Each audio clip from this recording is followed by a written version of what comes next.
in this upside down Alice in Wonderland world we live in, the whole structure of accountability at the senior-most levels of the Pentagon is simply gone.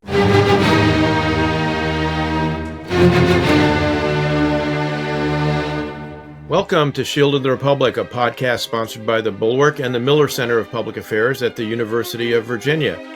I'm Eric Edelman, a contributor to the Bulwark and a non-resident fellow at the Miller Center, and I'm joined by my friend and colleague in all things strategery, Eliot Cohen, who is Professor Emeritus of Strategy at the Johns Hopkins School of Advanced International Studies and a contributing writer to The Atlantic. Eliot, how are you? I'm good. I'm actually recovering from 8 days of Passover and 10 grandchildren and lots of matzah, which I don't really recommend to people. But never mind. It was still a joyous holiday. Eric, I want to, we now have instituted this Jackassery of the Week segment.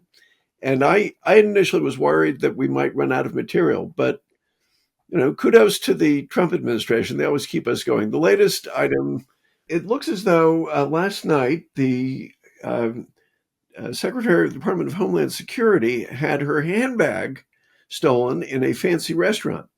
And the contents of this handbag included $3,000 in cash, which is probably a little bit more than either you or I would carry, Eric, her passport, and her government security badge.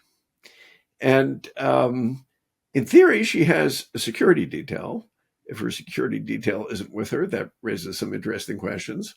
But the whole thing really does seem rather odd to me. I don't know how it would seem to you. I always carry my passport and $3,000 in cash on me when I'm planning to flee the country. but well, maybe she'll be claiming asylum in Salvador, but we don't quite know from what. But I too was mystified by this particular pratfall, and it couldn't happen to someone who does a better job of, performative art. That it seems to pass for being a cabinet member in this administration. But anyway, we are joined today by a special guest, Representative Jim Himes of the 4th Congressional District in Connecticut and the ranking Democratic member of the House Permanent Select Committee on Intelligence. Representative Himes, welcome to Shield of the Republic. It's great to have you. Thanks for having me. So I'm going to kick it off, and I'm sure Eliot will be delighted to torment a former student and get into it with you as well.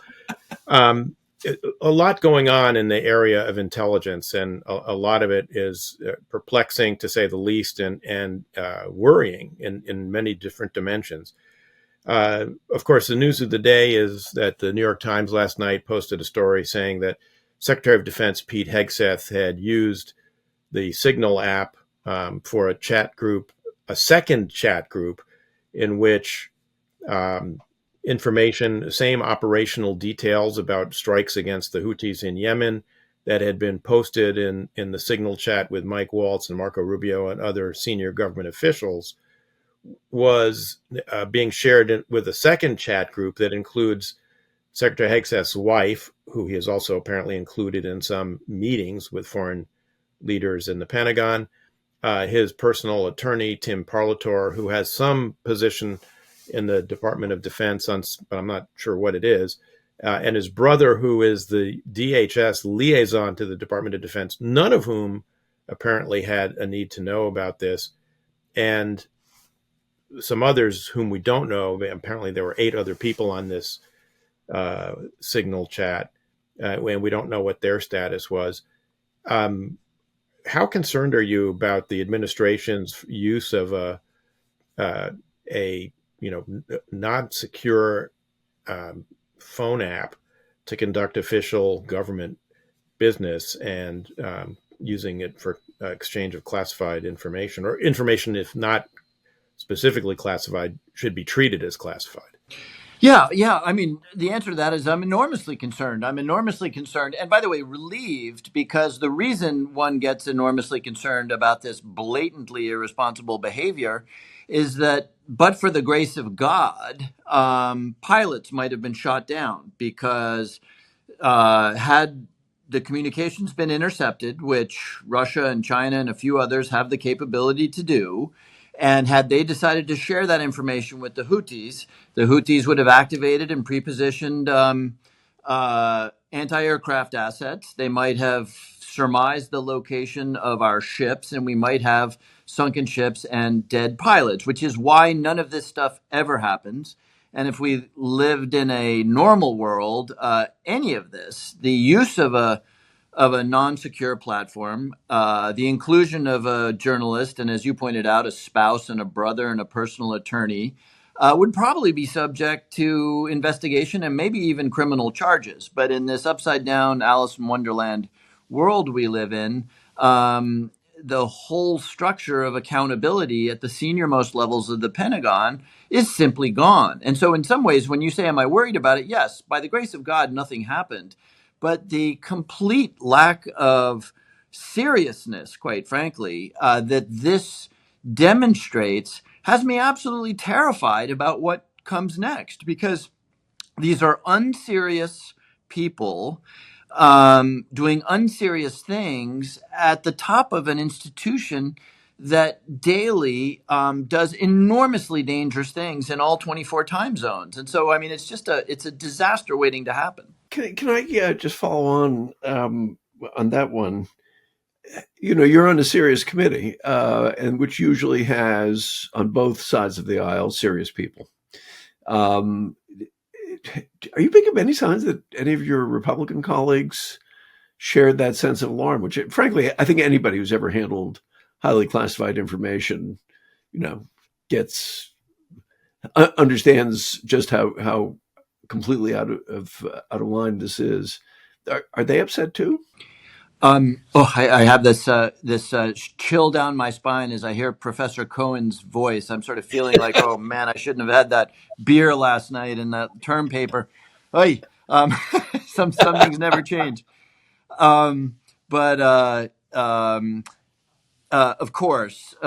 I mean, this is deeply frightening stuff for what it illustrates. About the administration that so many senators voted to confirm. And so this is your question, Professor. I will tell you that there are, and this is the hallmark of this Congress, there are Republican colleagues of mine who are absolutely privately horrified by this. And in conversation in the hallways, they'll say, "Oh man, when I was a lieutenant colonel, I wouldn't have just been fired. I'd be in the brig for this." But they also know that to say that, and remember, we just had Don Bacon, one single solitary Republican member of Congress today, suggest that Hegseth should be held accountable. You know, the private opinions of my Republican colleagues are very, very closely guarded because they are so terrified of the retribution of Donald Trump. Let me poke deeper into some of this, because it seems to me that there are even more alarming signs beyond this particular one, which it was very serious, as you suggest, Representative Himes. But General Haugh, the commander of Cybercom and director of the National Security Agency, and his deputy were both discharged by Secretary Hegseth. Apparently at the behest of the president, apparently, according to press reports, or perhaps on the basis of information presented to the president by Laura Loomer. Some of this suggesting that Haugh was a bad choice because he was picked by Mark Milley, the former chairman of the Joint Chiefs of Staff. My experience as a member of the Defense Policy Board with General Haugh, first when he was the deputy at Cybercom, and then since his elevation, has been enormously positive. And my sense is that he was actually doing a lot to move Cybercom in the right directions after many, many years where we've had, sort of fits and starts in this. Is that your sense as well? And are you troubled by the way this firing was handled? That's very much my sense. General Haugh was not in the position long enough for me to form a deep relationship with him. But I will tell you, the first time I met him, when he assumed the position from which he was ultimately fired, he said, "I'm going to always tell you the truth. I want us to have a good professional relationship." And he made good on that. And it gave me comfort, because most of your listeners will know that the NSA is a massive, sprawling organization that does things that always go right up, one hopes, to the boundaries of our civil liberties and then stops. The power of collection, of surveillance that the NSA has is second to none. And you need someone with deeply skilled in this stuff to make sure that the NSA is doing what it should be doing and no more. And I'm horrified for a bunch of reasons, but think about where we are now for his successors, and quite frankly, for uniformed military officers throughout the Department of Defense. They go one of two paths. They say, wait a minute, I could be making a ton of money in the private sector. I'm a general officer. I've achieved everything I want to achieve. Why in God's name would I stay in a job where some weirdo named Laura Loomer can show up in the Oval Office and I'm gone? Where, that's ignominy. Where is the dignity in that? And so they leave. Alternatively, and perhaps even more concerningly, is that they stay, but they learn the lesson. They learn the lesson that they're in an environment that demands unquestioning loyalty. And, all of us take oaths to the Constitution, not to the president. But there's some people, particularly the intelligence community, who must be prepared 24/7 to tell the president something that might enrage him. And the message that goes out is that if you do your job, if you do that essential feature of your job, you may be gone. And these are good people. I don't mean to say they're anything other than professionals, but all humans react to incentives, and that really worries me. I remember having a conversation with a very senior four-star very early on in Trump 1. And he talked about, he was curious about my views about when you should resign. I said, I don't think you should resign, but I think you should be very willing to be fired. And which is really, in a way, speaks to that. And it's, it's a bruising thing for somebody that senior to suddenly get sacked, as you say, because of Laura Loomer or somebody like that. Do you, you at this point, a lot of the senior professional leadership of the American intelligence community. How concerned are you that and we've only been living this like for 3 or 4 months, that over a period of a couple of years, that integrity will erode? Is that something we should be concerned about? I think you have to be. And I'll answer your first question first. There is a spectrum of people atop the IC, and I don't want to get into naming names. We can talk specifics if you like later on. But there's a spectrum of people. I'll highlight John Ratcliffe. I know John very, very well. He wouldn't have necessarily been my choice for the job, but I respect him. And that gives me some comfort, because the CIA, of course, is an operational entity. It's not the National Reconnaissance Office. They actually have men with guns. And so I take some comfort from that. However, let's talk for a second about Mike Waltz, who was the, Signalgate 1.0 author, right? I know Mike very well. He's a Green Beret. These guys, and Mike Waltz in particular, are trained, to the nth degree, and they are enormously careful, because they have to be when you're special operations, when you're a military officer. But what Mike illustrates is what happens to a disciplined, well-trained individual who gets crammed into a clown car, where there's no accountability, where you're afraid to tell Pete Hegseth that you shouldn't be putting up weapons platforms on a signal gate. It just goes to show how malleable people are. So there are people for whom I have respect, particularly, by the way, the uniformed officers.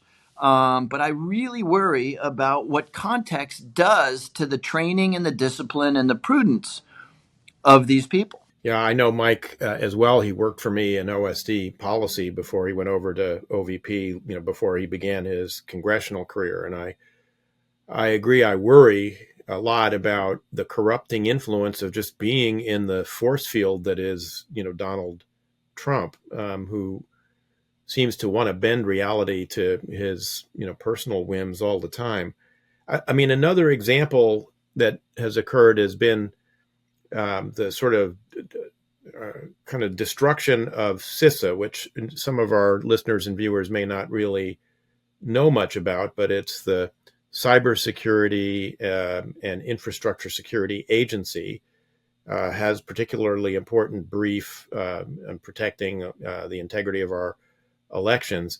Not only has this administration in the last 3 months kind of essentially disemboweled the agency, made it impossible for it to do its work, but the director of the agency under President Trump in the first term, Chris Krebs, has been the subject of an executive order that I think can only be described as a bill of attainder. I mean, it's an executive order that directs the Department of Justice to investigate Krebs.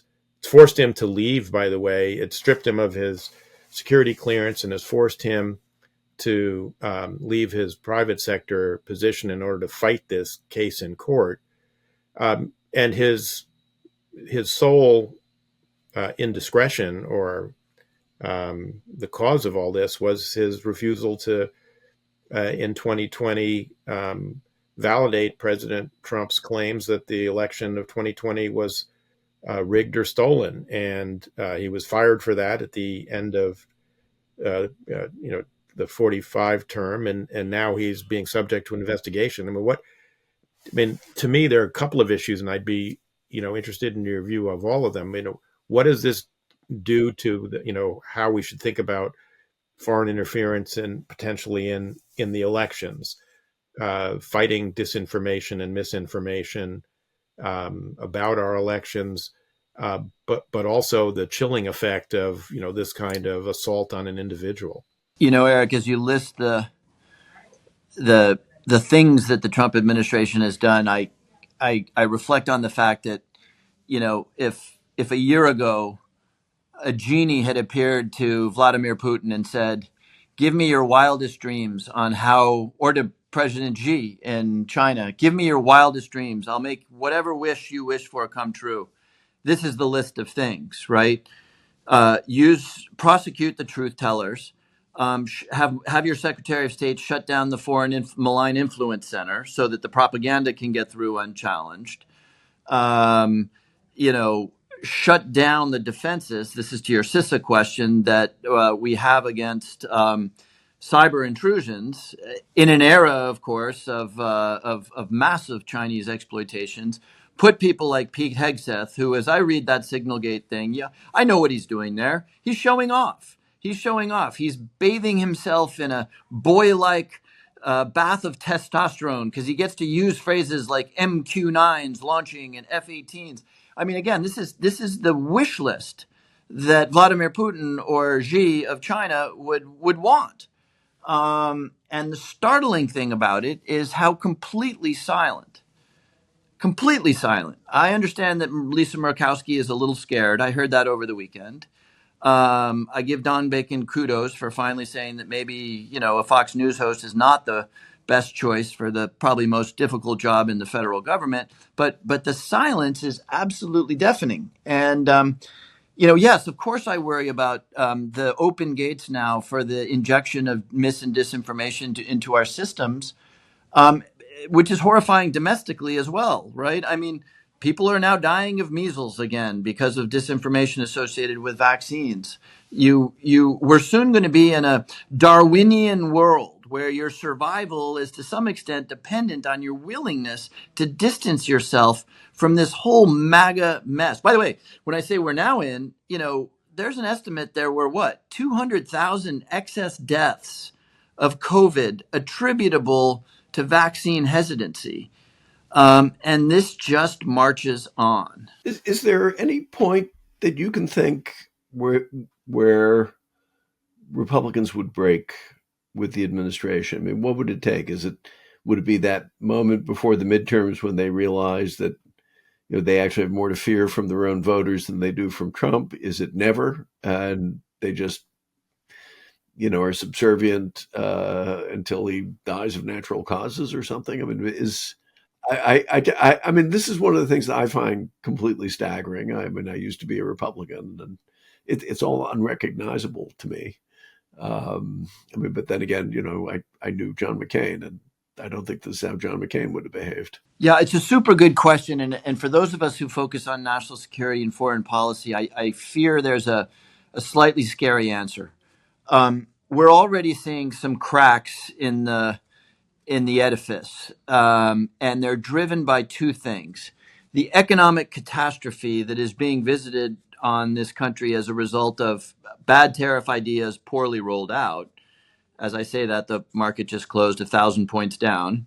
The expectations that in about a month, the guy who goes into the auto dealer to buy that Ford Explorer is going to be told with great and loving detail why it's $3,000 more expensive than it was 2 months ago.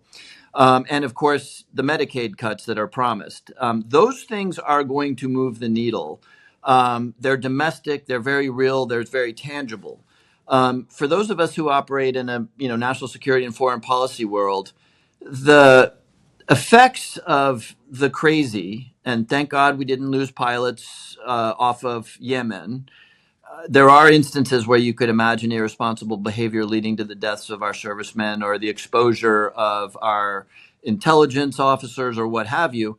But our international power is so completely unchallenged, and so massive that it can hide an awful lot of insane behavior, at least in the short and medium term. I don't really believe that, Xi is going to look at the insanity at the Pentagon and say, oh, well, now it makes a lot of sense for me to invade Taiwan. It's a much slower burn than that. Putin is not going into Poland or into Latvia anytime soon. But, if that happens 10 years from now, the seeds have been planted right now. You mentioned Secretary Rubio disestablishing the Global Engagement Center and its successor offices. To me, the fear I have is that the challenge of disinformation and misinformation has now become kind of cast in a partisan light. That's despite the fact that then Senator Rubio, when he was co-chairing the Senate counterpart committee to yours in the House, oversaw a report that went into great detail about the efforts that the Russians made during the 2016 election. Now it's the Russia hoax as far as he's concerned. But the Russians and Chinese continue to make major efforts in information warfare. They write about this in their own doctrinal writings. It's not a secret. Yet somehow this is being cast as censorship of conservatives. I'm a conservative. I don't feel particularly censored by any of these efforts to stop disinformation from entering the bloodstream. And even something like TikTok, which to me is like a giant Chinese disinformation, effort injected directly into the bloodstream of the American public, that you've got this sort of complete disregard of congressional mandate, laws passed by the Congress about what should be done about it. Yeah. And on the one hand, you have this bizarre witch's brew of incoherent and inaccurate fears. And yes, it's rooted in Russiagate.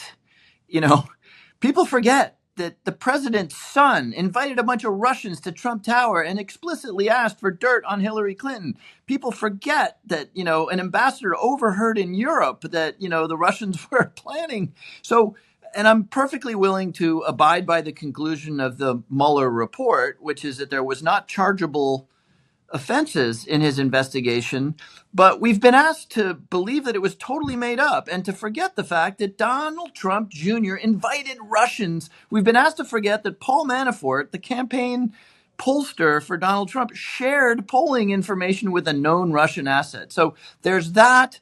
There's this lunacy that the Biden administration or that the Obama administration spied on Donald Trump, that there was a government-wide objective to crowd out conservative voices.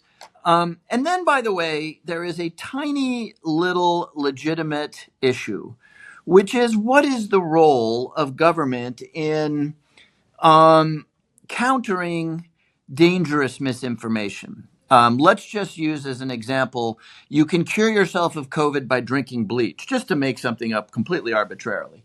That's an interesting question because by the way, I should full disclosure here, I actually voted against banning TikTok, and I have no illusions about the power of the Chinese here. But just because I couldn't square my idea that the American public should never be told by their federal government what media outlets they can have access to. That's why I did that. So I take very seriously not just the First Amendment, but the whole concept of free expression. But it has got to be true that there is a way to counter dangerous, maybe even lethal misinformation with facts. That's not an opinion that is shared by the Republicans. So I'm going to grant them the tiniest fair argument notion around that. But by and large, it's just this bizarre witch's brew of paranoid grievance rooted in fantasy. I mean, what I found myself trying to do is sort of step back and have some sort of sense of perspective about this. And obviously, it's been a truly insane 4 months. Do you think the pace of this will continue? Do you think that, let's take just one example. We were chatting a bit in the green room about Hegseth, or some stories Trump might be already looking around for other names, even though he's kind of overtly supported him, that you'll see some kind of settling down? Or do you think we should expect not only this pace of bad activity, but also this level of incompetence, or much worse in some cases, to go on at this level for almost 4 years? Because it's actually kind of hard to imagine. Yeah, my parochial way of answering that question, Eliot. My parochial way of answering it is that, and by the way, I'm a congenital optimist, so you've got to adjust for that bias that I have. But I already see my Republican colleagues in very small ways beginning to mutter and sputter about some of the things that they're being forced to defend. And the political dynamic is one where an awful lot of Republicans will soon be weighing the possibility that the president ends their political career with the certainty that their political careers will end if they vote for, and again, this takes us back to the domestic world, they vote for dramatic cuts in Medicaid, or they continue to allow devastating tariffs that are going to shut down small businesses all over their districts. So I do think that one big change is that Congress slowly, sits up, wakes up, rubs its eyes, and maybe in some small ways begins to oppose the president. What I worry about is what is the reaction of Donald Trump as he loses grip? Does he get even crazier? He doesn't have the Gary Cohns around anymore. He's got nothing but sycophants and enablers. And I sort of worry that, like a Central American dictator of 1950, that as the world collapses around him, things get even nuttier. Yeah, it would be good if we could have Maria Vargas Llosa, who just passed away. It was very good at describing those kinds of people. Yeah. Just sticking with the litany of, as you say, Representative Himes, it's kind of hard to believe as you go through the list of all the things they've done. And this is we're just really concentrating pretty much on the intelligence field in this particular episode. But the other thing that has worried me, and I wonder how much it worries you, is that the DNI, Tulsi Gabbard, your former colleague in the House, has appointed Will Ruger, who was the head of the Koch Foundation, to be the deputy DNI in charge of preparing the president's daily brief.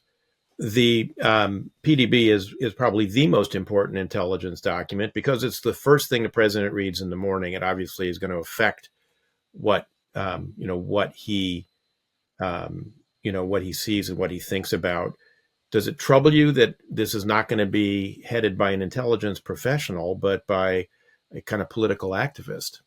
Yes, it does. Although I'll reflect on the fact that plenty of people who are aware of the PDB process in the first Trump administration will tell you that the President Trump is famously averse to to reading the PDB or to intelligence generally. In fact, it's sort of a funny story to look at, which is difficult to do because much of it is classified, but to look at the nature of the presentations that the intelligence professionals would make to Donald Trump, given his attention span and sort of lack of interest in anything other than what his, what he was sort of self-generating in the moment. But yes, I mean, as any editor will tell you, it's impossible to have purely objective information. There are always editorial choices made. And I wonder about this too, but there's no way I can read. I do oversight, and there's no way I can read all of the products that are out there. So some staffer is making a choice about what I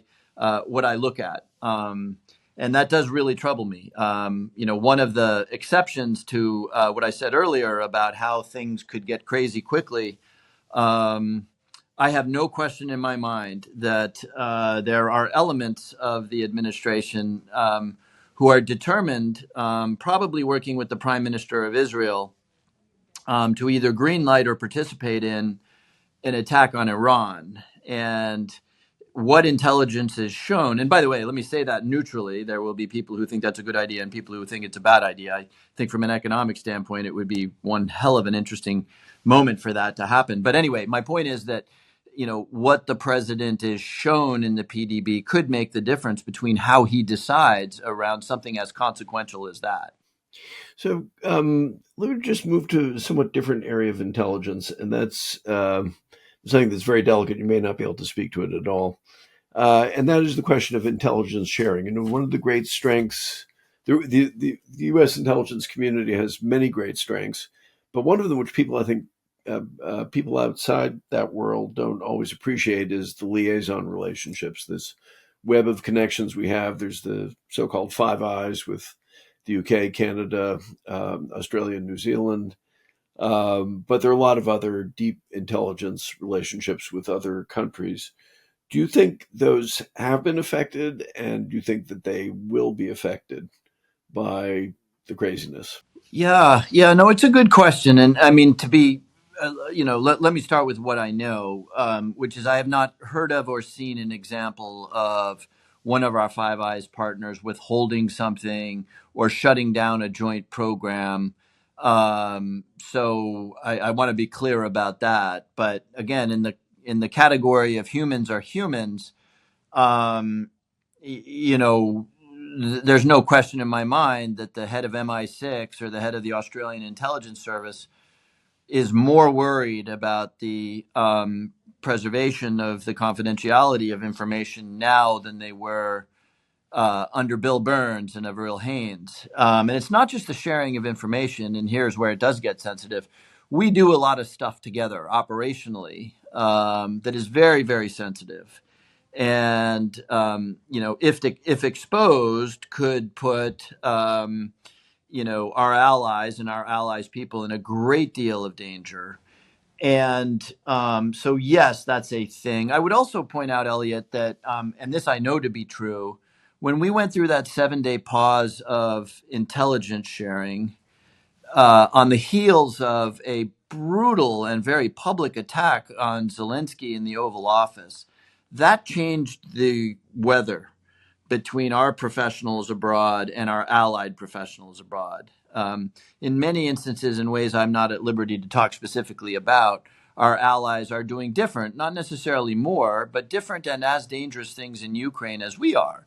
And that was a huge blow to the partnership of supporting Ukraine. And I do think that probably has implications, more broadly speaking, to the relationship. We want to be mindful of your time, Representative Himes, but I do want to get at one other question before we let you go, and that is, you said earlier something I think that is very important, that at some point someone in the intelligence community was going to have to tell something to the president that was likely to, enrage him. There have been a number of news stories that have been written about uh, his PDB briefer in the first Trump term, Beth Sanner, who actually was a former colleague of mine in government. I know Beth well, a thoroughgoing professional, and her struggles in trying to, kind of thread the needle that you were sort of describing. How concerned are you that over a 4-year period, the sum of everything we've discussed today, all of these firings, the dissolution of different organizations, the singling out of individuals uh, for potential prosecution and certainly for investigation, that it will corrupt the entire intelligence process, and that we will stop getting intelligence that you and your colleagues, for instance, in the HIPC can have confidence in, that your colleagues on the Senate side and the CISA can have confidence in, and that the American people can have confidence in, that they're paying a lot of money for this intelligence service. You would hope that it would be given the unvarnished truth to policymakers. Yeah, it's a good question. I mean, I'll tell you, my job is to do oversight, but I've been sort of intimately acquainted with the IC and its various elements for a very long time, and it is comprised very literally of tens of thousands of very proud, very patriotic Americans.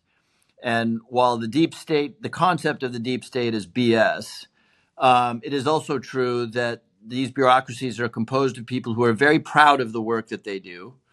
They are completely unaccustomed to thinking in political terms by design. And I think you could probably break them and break the institutions, but it'll take a very long time. And there will be a lot of firings along the way. There will be a lot of resignations along the way. There will be, if illegal activity is undertaken inside NSA or inside CIA, there will be leaks or even people taking the enormous risk of disclosing classified information because they believe that laws have been broken. So over time, and we've all had experience with this, right? With the Cheney era of a White House that desperately wanted to find weapons of mass destruction. By the way, the intelligence community has learned from that whole episode. So yes, I worry, but it is really there's a lot of momentum or inertia, whichever you'd want to use, in the right directions inside these agencies.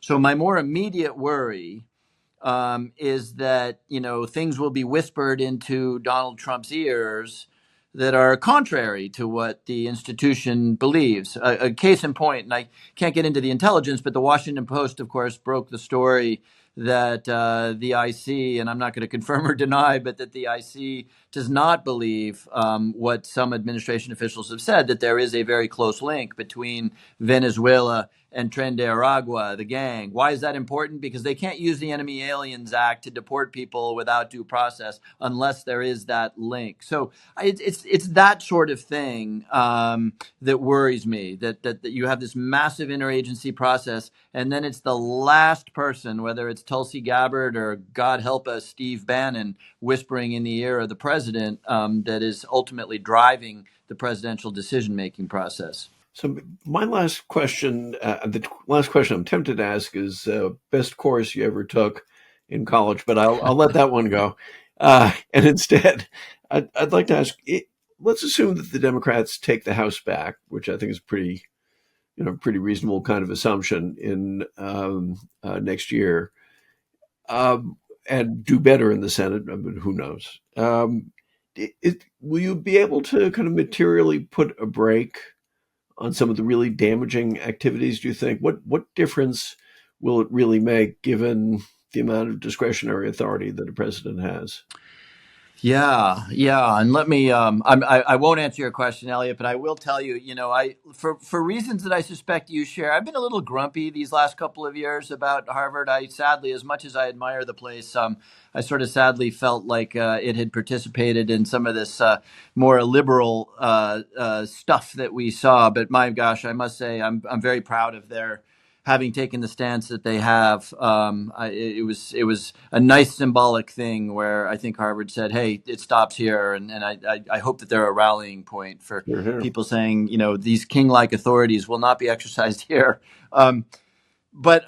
So a House majority, which I would tell you is more probable than not in November of 26. I mean, frankly, if the Democrats can't take the House majority in 26, we just need to, strip this machine for parts, because given both the tectonics and the fact pattern.